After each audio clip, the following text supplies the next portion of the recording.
Hi పిల్లలు, welcome to tiny hearts corner. ఈరోజు మనం మన ప్రతి ఒక్కరి జీవితాన్ని అందంగా మార్చే ఒక అద్భుతమైన బంధం గురించి తెలుసుకోబోతున్నాం.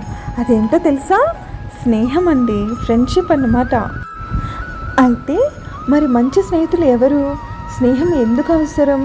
మంచి స్నేహితుడిగా ఎలా ఉండాలి అన్న విషయాలు మనం ఈరోజు తెలుసుకుందాం. అయితే మొదటిగా స్నేహితులు అంటే ఎవరండి? స్నేహితులంటే మన గురించి శ్రద్ధ చూపేవారు, మన సంతోషాల్లో నవ్వేవారు, అలాగే మన కష్టాల్లో తోడుగా నిలిచి ఉండేవారు అన్నమాట. అయితే ఒక మంచి స్నేహితుడు మనల్ని ఎప్పుడూ ప్రేమిస్తూ ఉంటాడు, మన మాట వింటాడు, అవసరమైనప్పుడు సహాయం చేస్తాడు, మనల్ని ప్రోత్సహిస్తాడు, ఎప్పుడూ మనకు అండగా ఉంటాడు. ఒక స్నేహితులు మన జీవితంలో అందమైన బహుమతులండి. అయితే ఇప్పుడు స్నేహం ఎందుకు అవసరమో తెలుసుకుందాం. స్నేహం ఎందుకు అవసరం అండి? మన జీవితం చాలా ఆనందంగా ఉంచుకోవడానికి. అయితే స్నేహితులతో ఆడుకుంటాం, మాట్లాడుతాం, నవ్వుకుంటాం కదండి. దానివల్ల మన జీవితం చాలా సంతోషంగా ఉంటుంది. మన కష్టకాలంలో ఎప్పుడు వాళ్ళు తోడుంటారు. మనకు బాధ వచ్చినప్పుడు మంచి స్నేహితుడు మనకి ధైర్యం కూడా చెప్తాడండి. దీంతోపాటు మనకు ఆత్మవిశ్వాసాన్ని పెంచుతారనమాట. నువ్వు చేయగలవు అని చెప్పి స్నేహితుడు మనలో ధైర్యాన్ని పెంచుతారు. అయితే ఒక మంచి స్నేహితుడు మనకు మంచి విలువలు కూడా నేర్పగలడండి.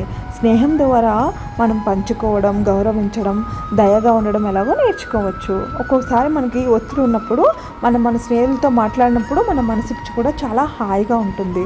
దీంతోపాటు స్నేహితులతో మనం ఉండడం వల్ల మనకి అందమైన జ్ఞాపకాలు కూడా మన జీవితాంతం గుర్తుండిపోయేలా ఉంచుకోవచ్చు. స్నేహితులు గడిపిన ప్రతి క్షణాలు మనకు జీవితాంతం గుర్తుండిపోతాయి. అయితే నిజమైన స్నేహం అంటే ఏంటి? నిజమైన స్నేహం అంటే ప్రేమించడం, నమ్మకంగా ఉండడం, అలాగే సహాయం చేయడం, ఎప్పుడూ తోడుగా ఉండడం, సంతోషంలోనూ కష్టంలోనూ మనతో ఉండేవారే అసలు మన నిజమైన స్నేహితులు అన్నమాట.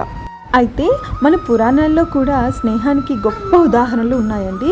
అందులో ఒకటి శ్రీకృష్ణుడు మరియు సుధాముడు కథ అనమాట. సుధాముడు అన్న అతను చాలా పేదవాడు. అయితే మన శ్రీకృష్ణుడేమో ద్వారకకి రాజు అనమాట. అయినా వారి స్నేహంలో ఎలాంటి మార్పు లేదు.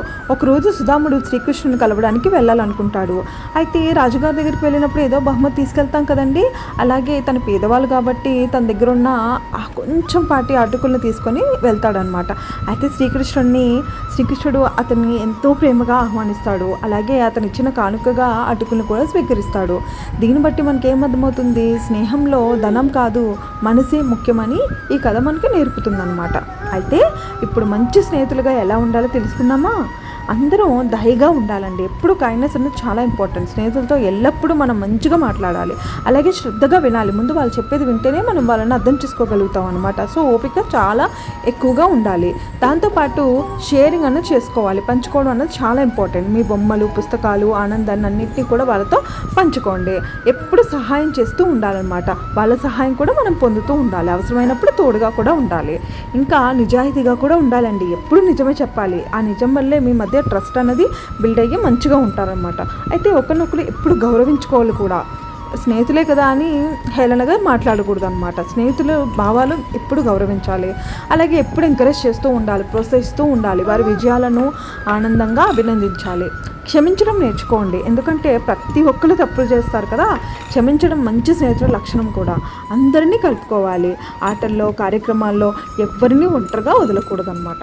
పిల్లలు, ఈరోజు మనం స్నేహితుల గురించి ఎన్నో మంచి మంచి విషయాలు తెలుసుకున్నాం కదండి.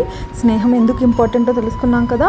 అయితే మీ అందరూ కూడా మంచి స్నేహితులుగా మారుతారని నేను మనస్ఫూర్తిగా కోరుకుంటున్నాను. ఈ వీడియో మీకు నచ్చినట్లయితే please like, share and subscribe.